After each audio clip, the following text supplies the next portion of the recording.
Balen शाहका commander र Gen Z योद्धा सुदन गुरुङलाई राजनीतिक रूपमा सिद्ध्याउन विदेशी योजना फताभुङ्ग भयो। पूर्व गृहमन्त्री तथा वर्तमान सांसद सुदन गुरुङलाई जसरी पनि गृहमन्त्री बन्नबाट रोक्न र उनको बदनाम गर्न रचिएको एउटा सुनियोजित महाषड्यन्त्र पर्दाफास भएको छ।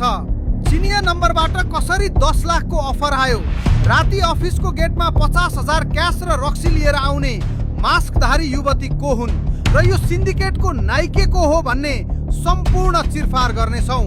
भिडियो अन्तिमसम्म हेर्नुहोस्। माफियाहरू सुदन गुरुङको नाम सुन्ने बित्तिकै कतिसम्म थर्कमान छन् भने उनीहरूले जनआस्था साप्ताहिकका अध्यक्ष किशोर श्रेष्ठलाई प्रयोग गरेर सुदन विरुद्ध फेक न्युजको महाअभियान चलाउने ठेक्का दिए। सौरभ यादवको नाममा दर्ता रहेको चिनिया नम्बर +861882524164 बाट फोन आयो। फोन गर्नेले आफ्नो नाम मिस्टर इङ र मिस्टर एम बतायो। उनीहरूको योजना के थियो?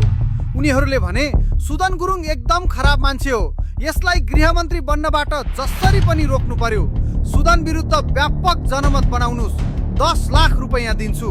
कस्तो घिनलाग्दो खेल। फोनमा 10 लाखको अफर गरेपछि अस्ति शुक्रबार बेलुका व्हाइट क्रेन नाम राखेकी एउटी मास्क र कालो चस्माधारी युवतीलाई जनआस्थाको अफिसको गेटमा पठाइयो। उनले गेटमा के छोडिन्? जम्मा 50,000 रुपैयाँ नगद र 1 बोतल रक्सी। पत्रकार किशोर श्रेष्ठले आफूलाई आर्थिक प्रलोभन र दबाब दिन खोजिएको दाबी गर्दै त्यस विरुद्ध कडा आपत्ति जनाएका छन्। उनका अनुसार उनले सम्बन्धित पक्षलाई चुनौतीपूर्ण शैलीमा प्रतिक्रिया दिँदै तपाईको पैसा र रक्सी फिर्ता लैजानुहोस्, चिनजान नै नभएको व्यक्तिसँग भविष्यमा यस्ता अशोभनीय कुरा नगर्नुहोस् भनेका थिए। यसैबीच मिडियालाई बदनाम गर्ने उद्देश्यले आफूले नचिनेका मेकानिकल इन्जिनियर शैलेश शाहको नाम प्रयोग गरी फेसबुकमा नक्कली च्याट तयार पारिएको आरोप पनि सार्वजनिक गरिएको छ। अब यो भिडियोको सबैभन्दा गम्भीर र निर्णायक पाटो, यो सब किन भइरहेको छ? बालेनका सारथी बनेर गृह मन्त्रालय हाकेका सुदन गुरुङमाथि यति तल्लो स्तरको षड्यन्त्र किन हुँदैछ? किनकि सुदन गुरुङ ती जेन्जी योद्धा हुन् जसले मन्त्रालयमा बसेर पुराना राजनीतिक दल र तस्करहरूको सेटिङलाई तहस नहस पारेका थिए।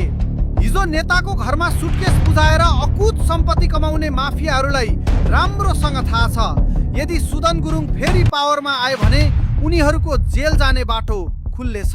त्यसैले उनीहरूले यो भ्रम छर्न खोजे कि सुदनलाई त छिमेकी देशले पनि मन पराउँदैन, मिडियाले पनि मन पराउँदैन, तर उनीहरूको यो साइबर आतंक आज सडकमै नाङ्गे जार भएको छ। अन्त्यमा आज राति जनआस्थाका अध्यक्ष किशोर श्रेष्ठले यो घटनाको सम्पूर्ण प्रमाण प्रहरीलाई बुझाइसकेका छन्। पैसा र रक्सी छोडेर जाने ती मास्कधारी नानी र उनका गुरुबाको यति बेला नेपाल प्रहरीले रातारात खोजी गरिरहेको छ। प्रारम्भिक रिपोर्टले भनिसकेको छ यसमा नेपालकै केही भ्रष्ट पत्रकार र माफियाको प्रत्यक्ष संलग्नता छ।